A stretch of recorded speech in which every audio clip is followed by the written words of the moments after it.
যে মাসিম একটু সময় দিবি।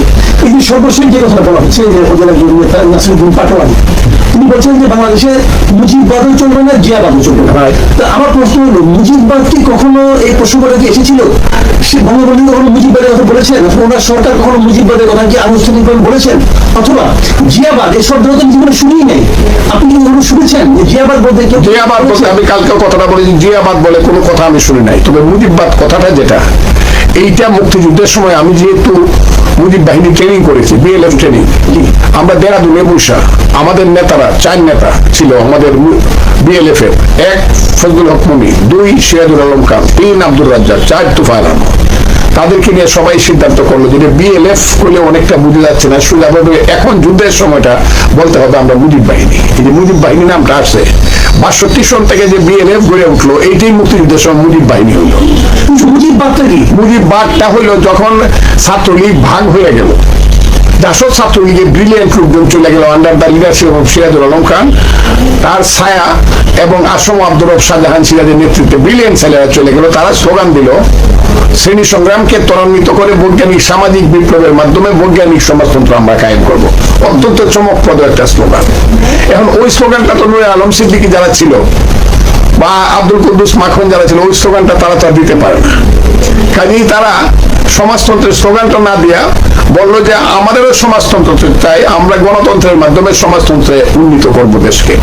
এটার নাম দিল, প্রসেসটার নাম দিল মুজিববাদ। এটার পিছনে কিন্তু কোনো থিওরি বা থিসিস ছিল না। সরকারি স্বীকৃতি ছিল? হ্যাঁ, সরকারি না না তাও ছিল না, না তা ছিল না।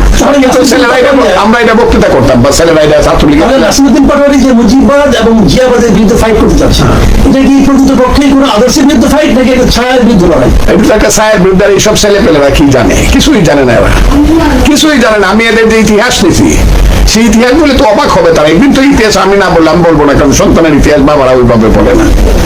আমি এদের যে ইতিহাস জানতেছি, তাদের বাড়ি ঘর, অমুক তমুক, পুরুষ পূর্বপুরুষ, এগুলা যা জানতেছি, তাদের জনপ্রিয়তা যার যার এলাকাতে, এরা যে কি বলে, আল্লাহ এই গজব কেন এই দেশের মানুষের উপরে দিলাম বুঝতে পারি না। এরা সারাদিন বেয়াদবের মতো কথা বলে, কথা বলবে সন্তান পিতার সঙ্গে, সব পিতার বিরুদ্ধে বিদ্রোহ করবে, কিন্তু সংস্কৃতির সীমা লঙ্ঘন করবে না। তারা কিন্তু সীমা লঙ্ঘন করতেছে। আমি একটু আগেও বলছি, ঈদের দিন আমার 1 বছরের বড় ভাই যে, তাকে আমি সালাম করি, নামাজ পড়ি, সালাম করি বড় ভাই। বাঙালি কালচার, এটা কালচার। একজন মুরব্বী রাস্তাতে হাইটে যেতেছে, আমার চেয়ে 10 আমি চেয়ারে বসে আছি, এমনি উঠে যাই না। মুরব্বীরা দেখলে সিগারেটটা লুকায় ফেলি। আমি সুপ্রিম কোর্টে ওকালতি করি প্রায় 50 বছরই প্রায় হয়ে গেছে। সুপ্রিম কোর্টে ওকালতি করি, জজ কোর্ট মিল্লা, টোটাল প্রায় 48 বছর হয়েছে। আমি যদি জানি আমার একদিনের সিনিয়র একজন লোক আছে, তাকে আমি স্যার ডাকি। এটা বাঙালির কালচার। এই কালচারটা এরা নষ্ট করে দিচ্ছে। ওই নাসিরউদ্দিন পাটোয়ারি কবে কোথায় পলিটিক্স করছে, কোন ইনস্টিটিউশনে কখন কলেজের বিপি ছিল, জিএস ছিল, কোন ছাত্র সংগঠনের নেতা ছিল, কেউ জানে না।